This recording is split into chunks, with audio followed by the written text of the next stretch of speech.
Welcome to the Athletic FC podcast with me, Ayo Akinwolere. 8 games into his Liverpool career and Florian Wirtz is yet to score or assist. So why the slow start? And how long will it take to adapt to the Premier League? In with us for this one, we have our German football writer, Seb Stafford-Bloor, and someone I'm so grateful we've got, Bundesliga commentator Kev Hatchard as well. All right, gents, let's get into this. Seb, Florian Wirtz was the British record fee for 116 million, obviously overtaken by Liverpool signing of Alexander Isak. After 8 games in all competitions, he's yet to register a goal or assist. Are you surprised by this? No, I think if you place it in the context of how Liverpool have played as a side throughout those games, I mean, they've had their late winners and been largely successful, but I wouldn't say that they've lived up to postseason expectations or to the standards they set last season, i.e.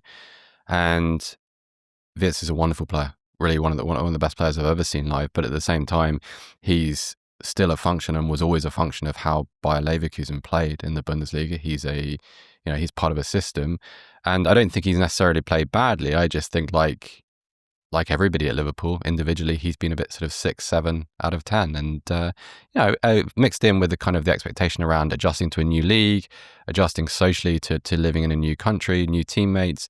Also, remember how many new parts there are to that Liverpool side: 2 new fullbacks, new forwards, new wide forward, depending on whether Ekitike and Isak play together in the future. No, I don't think it's that surprising. Kev, is too much being made of this start? Because according to Opta, no player has created more chances than the 21 by Wirtz this season. What are your thoughts on that? I think there's been an overreaction, and I think a lot of that's to do with the size of the fee, and that's not his fault. He was always going to move for big money, whether it was to Bayern or whether it was to Liverpool or whether it was to Man City or Real Madrid. And just the fact that I've listed those clubs show you that this is a player held in very, very high esteem. And I imagine Seb's the same.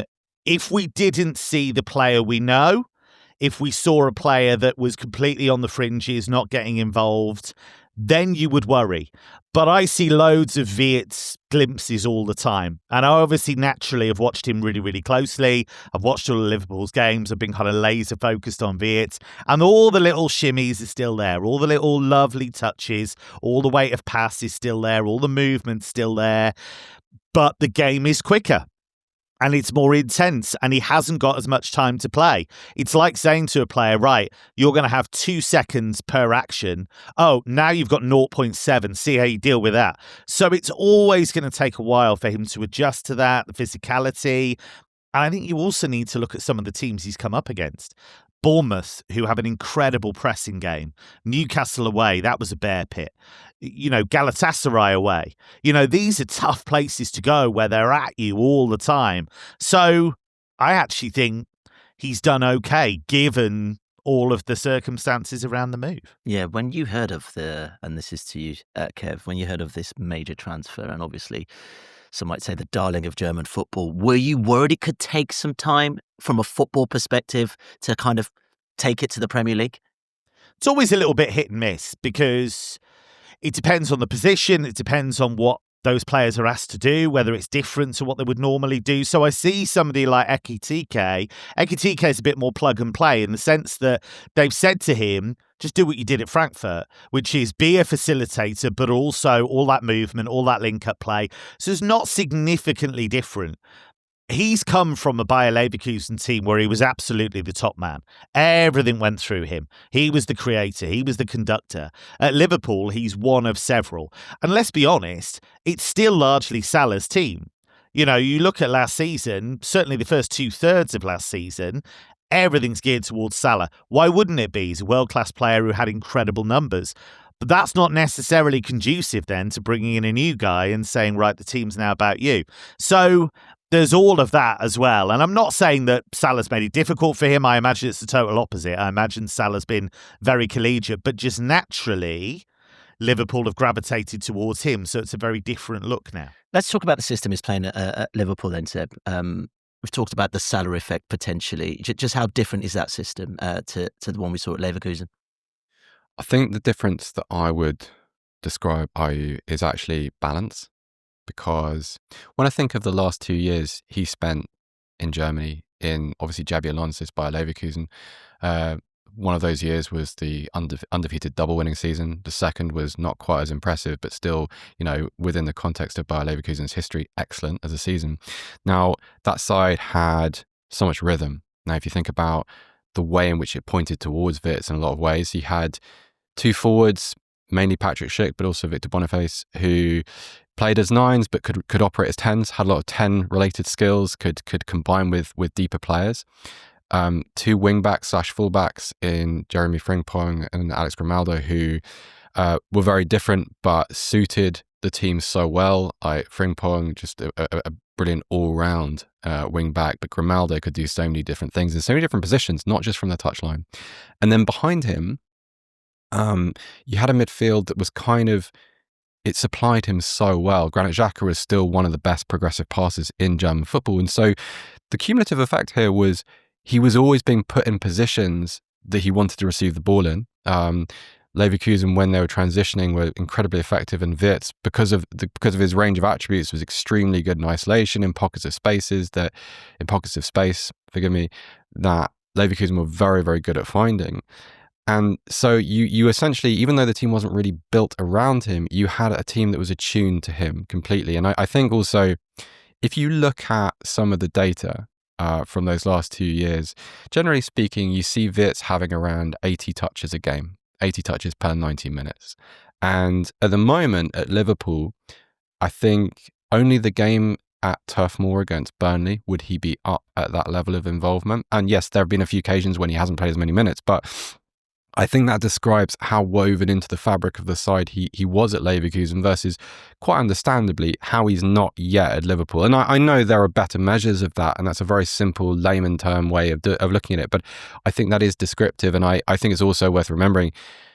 I don't know if Kev would agree, but when I saw that Leverkusen side, I didn't necessarily see it as Florian Wirtz's Leverkusen. I saw it as Florian Wirtz being the best player in what was kind of a single entity team that just moved and was rhythmic and whose ball circulation was just perfect at times. And Liverpool yet to find that, quite understandably, because they haven't been together for very long at all. But I think that's a big difference there. It's a really good point, that, because the Xhaka thing especially, because if you look at Xhaka's numbers, for example, what he was brilliant at was getting out of pressure situations. So he would either pass his way out of them, he'd move his way out of them. And what that does automatically is you've taken at least one player out the game then, and probably two.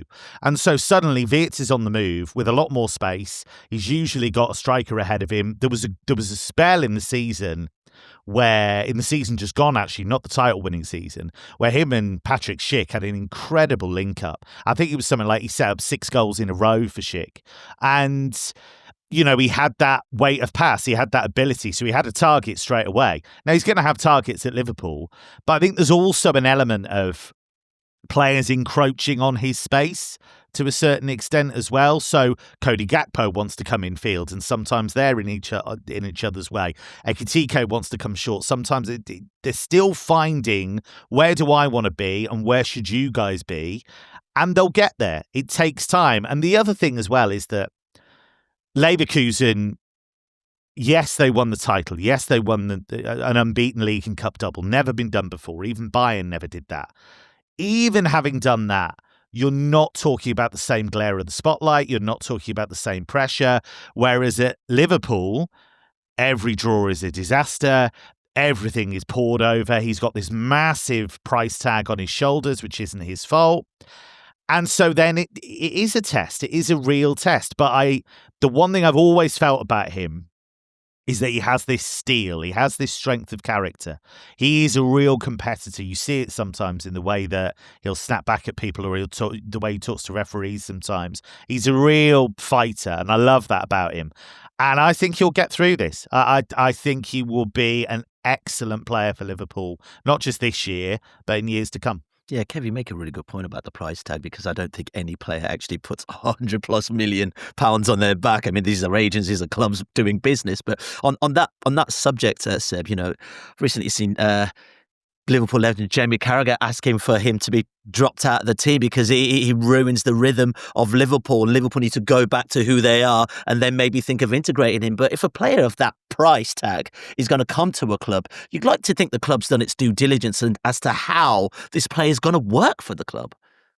Yeah, you would certainly think that someone as smart as Richard Hughes has done exactly that, and Liverpool don't have their recruiting reputation for nothing. I didn't see what Jamie Carragher said about Florian Wirtz. I don't get sort of a lot of the punditry coverage over here, but I would say this is a function of buying a player of those qualities, but also you're not buying necessarily a specialist. This is not like buying a centre forward, right? Because it's a simpler situation. Centre forward, give them supply, score goals. I think we're seeing that with Kev mentioned Hugo Ekitike. There's a very apt comparison. I'd also say Victor Gyökeres. No doubt there are challenges for him at Arsenal, but the mission is a bit simpler, right? You're there to cure a very clear flaw that existed in this team before. Go in, score goals, lead the line, bring him, etc., etc. We all know what I'm talking about. I think with someone like Wirtz, you're buying quite a complex player, and that's meant as a compliment. Someone who can do a lot of things, influence the game in a lot of ways. And so whenever you have that many spokes, you need to balance your side in so many different ways. And so you're not even, forget the adjustment that Florian Wirtz himself goes through. Where are you living? Like, how are you adjusting to English food, English life? These kind of things. What are your family doing? Right. You're also, you're asking players who had established positions in Liverpool's midfield to adjust their game. And that includes Szoboszlai, McAllister, even Salah on the right side. Everybody's making an adjustment. And so when you add all of those adjustments up, the end result is really quite a complex piece of work. It's not, if you buy a new goalkeeper, fine, right? Buy a new centre half, great. These things are simple. A player of Wirtz's quality is like buying a very complex bit of technology. You have to adjust and you have to adapt to it over time, and that's what's happening. So nothing against Jamie Carragher, but I disagree. That's very fair. That's very fair. Very quickly, before we move on, gents, I want to talk about something. I mean, I guess it's sort of alluding to the price tag in many respects. You look at Wirtz, I should say, scored, 16 and assisted 15 for Bayern Leverkusen last season. The year before, he was sort of the jewel of the crown of a side that, completed an unbeaten domestic season, made history. Is this the case in terms of price? We could look at the money Ekitike went for. We'll look at the money Woltemade went for, and we'll go into his transfer a little later on. But, is it a lot of money? Is the Bundesliga looking at the Premier League, Kev, thinking it's time to cash in? Well, look, a player's only ever worth what somebody else is prepared to pay. That's the truth of it. That is the market. And if you take Wirtz's situation, the bottom line is Leverkusen didn't want to let him go. They'd have much preferred to have him in their team for this season. And without him, it's been really difficult. So there was that element. Like, we've got you under contract. We don't really want to let you go. So then it became clear that there was a huge market for him. I'd have been really interested to see if we'd gone deeper into the summer and it wasn't clear that he was going to Liverpool, whether Xabi Alonso and Real Madrid would have got involved, because I have a suspicion they would have. Manchester City were very, very interested. And obviously Bayern really did think they were going to get him. And had put in the groundwork. I mean, Seb will know that even better than me, that they had done that groundwork. They felt they'd spoken to his father, they'd spoken to his camp a lot. And we all, the steer that we were being given in general was, if he makes a move, the idea is he moves to Bayern, then he does a few years there, and then the Premier League or something like that comes along later. So Liverpool did an incredible job of selling the dream to him. So that's the first thing. But these players are developed and they are, a lot of them do hit the ground running. I'm sure we'll talk about this later in general, but, Bundesliga tax gets thrown out there loads. And people will always go, Jadon Sancho, he didn't do very well. Okay, but Kai Havertz won the Champions League. Kevin De Bruyne was one of the best players the Premier League's ever seen. Nobody talks about Heung-min Son. And Heung-min Son was absolutely sensational for Leverkusen before he went to Tottenham. And he's been one of the most consistent players in the Premier League in the past decade. So, look, these players cost money for a reason, because they are performing well. They're given their chance early on. And the clubs that have them don't particularly want to let them go at that stage. Kevin, what's really interesting to me, that the Bundesliga tax thing, look, we both work in German football, so we're sensitive to that term. But to me, this is the repercussion the Premier League faces for being financially dominant. It's not a Bundesliga tax. It's a tax on anybody who comes from outside England. Because if you have these financial advantages, and we can talk about the kind of the merits of different clubs and how good they respectively are at recruiting. Clubs from outside that country are going to see you as a cash cow. They're going to see you not as dumb money, but as our aim is to sell to you and to sell to you at an inflated price. And this isn't necessarily about Florian Wirtz, but if you speak to, for instance, Eintracht Frankfurt, great example, of a club who they understand their role in the food chain, and they will say to you, if you speak to people at the club, our role is as an accelerator of talent. We are the club where a player can come, develop his career, develop his abilities, benefit from the work of our coaching staff, which is extremely capable, as everybody I'm sure knows. And then we will be the club to deliver you to the highest level. And that's kind of how you have to think, because, I mean, if you're a Bundesliga club that is not Bayern, or if you're a French club that is not Paris Saint-Germain, or an Italian club, probably all Italian clubs currently, like, this is the way of the world. And because of how much talent the Premier League, and not just playing talent, coaching talent, how much talent it takes from everywhere else, getting there is always going to involve a massive change, because the standard is so much higher, the resources are so much greater. And so you're asking players to make a bit of a quantum leap, and that's true if it's Florian Wirtz, you get TK, some guy from on a free transfer that you've never heard of. Like, it's incredibly difficult, and it's not just about German football, Italian football, Spanish football. It's about kind of the Premier League being really, sorry to say it, but it's a stealth Super League. Well, where German clubs have been really smart as well, actually, is they've done it both ways. Because what they've done is they've latched onto the idea that, well, Premier League clubs have got loads of talent. They can't play it all. So what we'll do is we'll actually profit at both ends. We'll look at Jadon Sancho, Jamie Gittins. They're not getting in at Man City. Great, we'll take them, we'll develop them, then we'll sell them back to the Premier League. It's an incredible wheeze, because you just go, great, we can see these kids who are not getting in. And because the Bundesliga, I think, more than any other top European league, I think the Bundesliga's got a rep for saying to people, you can come here, exactly what Seb was just talking about with Eintracht Frankfurt. You can come here, you can give us 2-3 years, it helps us, it helps you, and then you can get your big money, your big wages, you can get your big move back to the Premier League. Everyone wins. My fear long term is that some of the Premier League clubs, and I think this is already happening in some cases, some of the Premier League clubs will get really smart and will actually take the players before the Bundesliga clubs get their hands on them. And that's what might change in the future, that these kids who are coming into the Bundesliga actually might go to Brighton, or they might go to Bournemouth, or they might go to Brentford first before the Bundesliga clubs get their hands on them. But in the last few years, I think generally German clubs have been super smart about this. I think that's a great point, and it's exactly right. The other thing I say is that when you have a player that's come, so Jadon Sancho is quite a good example, and these are just my opinions, but I think Jadon Sancho left Germany too early. I think he played ever so well, and he quite rightly attracted interest of all sorts of clubs.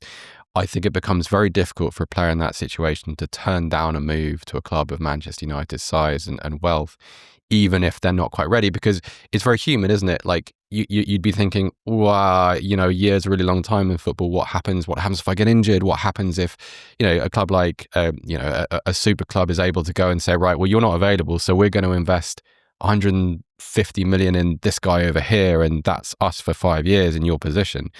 So I think it's really difficult, but and that's something I think which needs to be managed a little bit better, because I can think of quite a few past examples, and I think of quite a few present examples of players who have left Germany, and my instinct has been, you probably could have done with a year, maybe 2 more here, just to kind of refine your game and age a little bit, mature as a person, and be ready for everything that comes with Premier League life. All right, let's move on, because that's the Bundesliga tax dealt with. Next, we'll get into why... Fiercely. I know, you guys explained it very well, I'm not going to lie. Nothing makes us angrier than the Bundesliga tax. You went in. The German football pride shone through. Next, we'll get into why the Premier League buys so many players from Germany. Well, outside the Premier League, the Bundesliga was the most shopped league by Premier League clubs this summer. we saw a number of high-profile players move to some great teams. Look at Wirtz, Ekatike, Frimpong, who went to Liverpool, Manchester United by Benjamin Šeško, Nick Woltemade moving to Newcastle, and also we've got Xavi Simons, who moved to Spurs as well. Gents, why does the Bundesliga appeal so much to Premier League clubs? Is it the technical ability of the league? Is it the fact that they play in Europe, for instance? Yeah, I think there's a few things here. I think, firstly, German clubs will give young talent a chance because it's part of the model, but also there is that implicit trust. You know, you look at Kai Havertz at Leverkusen as a teenager, he became one of the most important players in the team, and they were happy to give him that trust. They were happy to let him become a leader on the job, really. Same with Florian Wirtz. You know, he, at the time, actually, when he scored his first Bundesliga goal against Bayern, of all teams, he was the youngest goal scorer in the Bundesliga of all time. Now, that's since been supplanted by Moukoko, but, you know, that just gave you an idea of the fact that clubs were able to do that and willing to do that. You know, Jude Bellingham was captain in Dortmund as a teenager. I mean, this is what they will do. They will say to you, right, we trust you to develop on the job. We know you'll make mistakes here and there, but we trust you to develop. And there are a number of clubs that do this really, really well. Leipzig, that's a whole other show about what we think about Leipzig and how, you know, the way they've been put together and whatever. But you cannot deny their youth development. You cannot deny how they have developed players, sold them on. And that's part of the deal, that they say to guys, look, you're going to be here for a certain amount of time. We promise we won't block you. We promise we won't price you out of a move. We'll get there, but you just have to trust us that it will happen at the right time. So you're getting guys who've got that experience. The coaching is excellent, I believe. Certainly, I mean, we've talked about Frankfurt already. Dino Topmüller, I think, is going right to the very top. I think he's super smart. Tactically, he's great. He knows how to develop young players. He's doing a brilliant job, actually, with a guy that some listeners may know, some may not. Can Uzun, listen out for him. Wonderful number 10, really exciting. But I was speaking to somebody at Frankfurt pretty recently about him.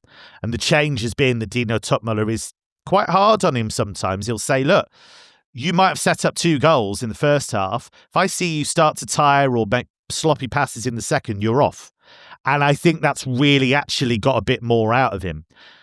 The other thing, I think, is that the league is not that much different to the Premier League in the sense that it's transitional. There is a lot of counter-attack, but there is physicality and there is pace to the game. Now, it's not the pace of the Premier League, as some players find out when they make the move. That goes up a notch.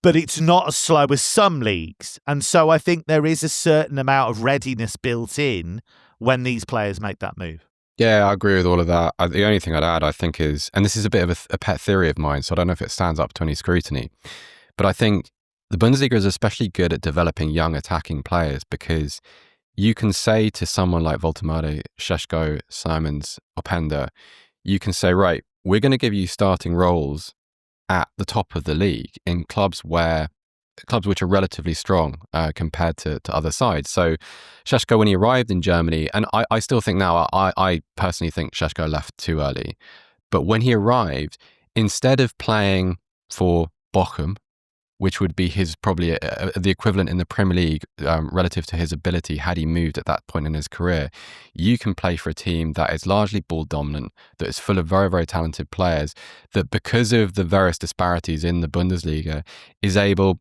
more weeks than not, to play against a defence which is relatively weak. And so you have the advantage of playing like with all of that behind you, kind of play with the wind at your back, essentially. And I think the same thing about someone like Jude Bellingham. I know he hasn't had the very best start at Borussia Dortmund, but Borussia Dortmund are going to have roughly 60% of the ball in most of the Bundesliga games they play this season. And that means that instead of, easing into the Premier League, perhaps playing in a low block quite often, but I haven't seen Sunderland play at all this season, so I'm not suggesting that's the way they play, but I'm just mean that at that end of the table, because that's the pattern of a lot of Premier League games. So instead of that, you have him playing at Borussia Dortmund, where yes, you're going to be able to develop the sort of the out of possession side of your game. You're also going to allow the attacking side of his game to flourish, because Dortmund need that. You're going to breed a much more complete footballer as a result, and it's almost like an artificial advantage. But I think that also over time it spotlights what a player is able to do. Ugo Ekitike does not move to Liverpool for that amount of money if he's not playing for a team where, at Eintracht Frankfurt, where they play transitional football. They are relatively strong compared to most Bundesliga teams. And the way they play demonstrates the very best of him rather than necessarily some of his flaws. And that's a key part of this, I think. But they're all playing in Europe as well. They're all playing Champions League or Europa League. So, you've got, Seb's absolutely right. These are players that are playing for teams who are going to dominate possession, have loads of attacks, generally score lots of goals. And so, Wirtz, I think, got 5 Man of the Match awards in the Champions League last season for Leverkusen. So he's got that grounding. I think it can go the other way as well. That the point Seb makes is really salient about that, because sometimes when they get to the Premier League, it's like, well, actually, normally I play for a team that's battering somebody, or I could get through this. And then suddenly, for certain teams, that's not happening. And, there's then that adjustment. If you're Šeško, for example, you're used to having, their system is very geared towards strikers. If you look at Leipzig, their strikers some have been hit and miss, but generally have done well. Openda's obviously moved. You've got Šeško. You've had strikers before that. But he gets to Man United and he barely sees the ball because they're a mess at the moment. So then that's a really hard adjustment, because, again, everybody's going, this fee is massive. You should be banging in 2-3 goals a game. He's barely seen the ball in the first few weeks. So how's he supposed to adjust to that? So that can be quite a leap, I think, for some of these players. I also find it interesting when I watch players from the Bundesliga move through the Premier League in their first season. Sometimes you see them stepping out at like grounds at the bottom half of the Premier League, and you can almost read them thinking, God, they're quite good. And I think there's a really important difference and contrast to highlight here, which is if you look at sort of the way, for instance, Sunderland were able to recruit on arriving into the Premier League. And I think Burnley on promotion, I think they spent something like 60 million euros. Now compare that to the spending of a newly promoted team in the Bundesliga. So take Hamburg or HSV, like a giant of German football. Like financially, they're not muscular, but they're pretty well off. They play in front of 57,000. I think their biggest transfer this summer was around 3 million euros. And it's the difference. And so there aren't easy games in the Premier League. Like, I'm not saying there are easy games in Germany, but I think there are big mismatches in Germany that you just don't really find in English football anymore, because even traditionally smaller clubs are stacked with really, really talented, expensive players on massive wages. And that's difficult. And that lowers that raises the floor, really. And so it makes it much more competitive. Well, I mean, I'm really interested as to why some players adapt quicker than others. Well, here's former Premier League and Bundesliga forward turned broadcaster Jan Aage Fjortoft. On one thing, we can discuss Florian Wirtz struggling at Liverpool. On the other hand, we can say, what about Woltemade, who scored 1 goal with a header last season in the Bundesliga, and then he came to England, the big headers' birth country, and now he scored 2 already.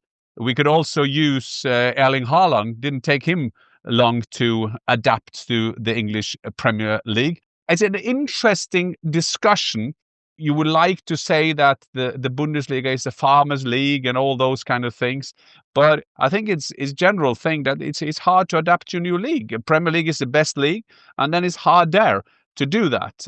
I wouldn't be worried about Florian Wirtz. I think that he will do okay for them. We remember back in the days when Havertz and Werner came to Chelsea. I mean, yes, they ended up winning the Champions League, and Havertz scoring the winner in the final. He's been doing okay for Arsenal later as well. So I think this is a part of sometime the analysis are a bit too easy to say, because we know that the Premier League is better than the Bundesliga. It will take time, even for the best players, but there are good enough examples of players that has taken that change straight away.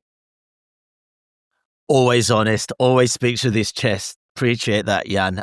Seb, look, Jan gave us some great examples there. I can't believe we forgot Haaland, of all people, came from the Bundesliga as well. Now, there are players who adapt quickly for sure, and others who need a little bit more time. You did a great explainer on patience needed over on Instagram. Tell us a bit more about that one. Yeah, I'm a big influencer, obviously. I thought so. That's why we got you on, mate. I mean, let's be honest. That's what my career is built on. Well, the point I made is that I think this came off something that Florian Wirtz actually said when he gave an interview with Sky Deutschland a couple of weeks into the Premier League season. And he talked about how the speed of everything around him was greater, and how he was having to adjust to, for a player who is always on the move. Anybody who's ever watched him knows how hard he works between the lines to find space and to find receiving positions. He was just saying that that's the big difference. It's not necessarily like being kicked or like elbowed, or when people talk about physicality, it's about kind of reconditioning. And I was applying it to Jamie Gittins' situation at Chelsea, because last season, Jamie Gittins, for the first 4 months of the year, was brilliant. Borussia Dortmund played very, very well in a very poor team, actually, and got to the midpoint of the season and kind of ran out of gas because he'd never really been a starter before. And then all of a sudden, out of necessity, he was kind of being asked to go Wednesday, Saturday, and he was just gassed by the Winterpause. And then picked up a little bit of an injury after the new year. As the coaching change was made, out went Nuri Sahin, in came Niko Kovac, and Kovac uses like attacking midfielders, wingers in a very different way to the way Sahin did, and Gittins was a bit of a victim of that. The result was you had a situation where a player arrived in England low on confidence because he hadn't really been in the team, and with a kind of a level of conditioning which wasn't really adequate for Premier League life. And so what has to happen is you're almost asking a player to do extracurricular reconditioning on the side. So you're playing games, you're rebuilding your confidence, you're trying to find your place in a team like Chelsea where, come on, like you're only ever 3 games away from being discarded. You're not good enough, right? We'll get the next guy in here, and there's so much competition, particularly in the attacking places, and there's so many talented guys there who are able to offer something, that you've got these challenges going on in the background. It's not really fair to ignore that context or ignore the sort of the route they took into the game. And I think if you're Nick Woltemade, Florian Wirtz, Ayo Akinwolere, you arrive in England off the back of positivity. Like your legacy in Germany is great. Like Woltemade, different case. I'm sure we'll talk about that. But like Wirtz, like just wonderful player, like assumed by many to be, alongside Jamal Musiala, the best player in the country, the best German player currently in the national team. Akinwolere, great story. Gittins was different. And sometimes you have to understand that. Like, it's not like going on EAFC and going, that guy's got 83 ability, grab him, pay them money, drop him into my team, there's all the chemistry, everything's fine. You're not dealing with an avatar, you're dealing with a human being. And it's tricky. Like if you move country, Ayo, and you're settling in, well, on day one, you've got to go to work, but you still have to do your stuff. You've got to set up your council tax. You've got to learn your language. You've got to understand, like, where you buy your Brottian and your coffee, and that if you're in Germany, you can't actually buy paracetamol from a supermarket. You have to go to an apotheker. Like all these little weird things, right, that a normal person would experience. Like you're balancing them with your job. And in a way, that's kind of the same for a football player. And that's based on, also how are you feeling about yourself? Like, are things going well in your football life? Well, for him last season, no, not really. In the second half of the year, so you're coping with that too. And these are not fashionable comments to make, like in a modern age where it's all about making a big comment. He's been here for 3 games, rubbish. Don't care about that. Loads of attention. Yeah, but you forget they're actual human beings, right? Like this is human beings, and if you talk to the people around some of these players, like, I'm not talking about anybody specifically, but you understand what a big operation it is to deal with a player moving country, new team, their life, how are they feeling, how are they sleeping, how are they eating. Oh, well, this is a 19-year-old guy. Does he, what was I eating at, 19? Frozen pizza 4 nights a week. Okay, right. Well, so do you see what I'm saying? It's far more complex than I think the modern discourse allows it to seem. Okay, very quickly, Kev, I just want to touch on Woltemade, who I think has had a really good start to the Premier League. But also, I watched him under 21s Euros. I mean, come on, that kid was on fire. But he's hit a little bit of criticism in German media this week for that transfer to Newcastle. I thought that was shrewd business from Newcastle, but why has it created such headlines? Because Bayern, I think, are just being Bayern. I think they're a bit wounded by the summer that's just gone. They don't like missing out on players. That's the truth of it. And they had a very, very tough summer window because they went for Wirtz and that did not happen. That was a huge blow to their pride because a top German player said, no, thank you. I'm going to go somewhere else. So there was that. And Woltemade was a player that he could have salved that wound a little bit because really good German talent coming up through the ranks would have solved a lot of their issues with Musiala injured because he can cover 9, he can cover 10, he can play a little bit wide if you want him to, so he would have been perfect. And what did they end up doing? Scrambling around trying to get a deal done for Nicholas Jackson. That might work, it might not, but it's not very Bayern, is the truth of it, because normally what Bayern want, Bayern get. And if they don't get it, then they've come up with something you haven't even thought of and you haven't heard about it. Seb will know much more about this than me because he's in that space in terms of talking to people inside the club and what have you. But I cannot remember a summer where Bayern were linked with that many players. And I think it's been a change of approach. Normally it would be, here's our target, got him. Now it's, right, we know we need to fill a profile on the left-hand side. We'll kind of make contact with loads of different players and see what happens. So you had Bradley Barcola, Nico Williams, that didn't work. So you've then got this sudden list of players where all it may have been is that you just expressed an interest and sounded the player out and said, would you be up for it? But what actually happened was it created the impression that they didn't really know what they were doing. And they were bouncing around from player to player and getting rejected every 2 seconds. That probably wasn't the case, but the fact that it was so public, and they ended up with Luis Diaz, who I think is a brilliant signing, but they went all the way around the houses to get there. Martinelli, Trossard, I mean, linked with Trossard at one stage, who I like, but he's not a Bayern player. So it was just a very odd summer. And I think that is still rankling. And that's where the Woltemade stuff's come from. I actually think he's a brilliant signing. I think he is such a fun player to watch because, frankly, in the nicest possible way, he's weird. A guy that tall should not be that deft. He shouldn't be. It's like, I really loathe to use it, but he is the archetype. Great touch for a big man. He's Peter Crouch. Because with silkier skills. Come on, don't. No. I will not have any Crouchy slander. I've seen the ball at Woltemade's feet. The kid's got moves, man. I am absolutely not having any Crouch slander on this show. But look, what I love about him as well, his English is great. Not that's not why I love him, but it allows him to communicate already at Newcastle. He has great personality. He plays with a smile on his face. He really just enjoys it. And you have to remember with him, he's gone the long way round because, Seb will know this as well, that at Werder Bremen, we kept hearing about him. You'd see him a couple of sub appearances and you'd think, okay, but there was nothing that really grabbed you at that time. And again, this is about patience. He goes off to Elversberg, he scores a load of goals for them. And then he comes to Stuttgart. And even at that point, you're like, okay, well, that's low risk for Stuttgart. They've taken a chance on him. He's with a good coach. He's part of quite an attack-minded team. Well, we'll see how that works. He was absolutely phenomenal.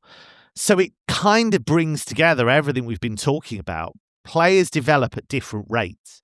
And suddenly, you've got a guy that has absolutely taken an enormous leap. But there were no guarantees there. So, yeah, he's really, really exciting.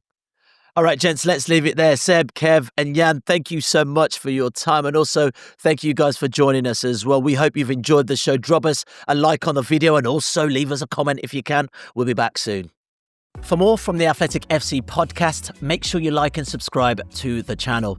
We've got top journalists like David Ornstein, Matt Slater, Adam Crafton, Carl Anker, and plenty more through the entire season.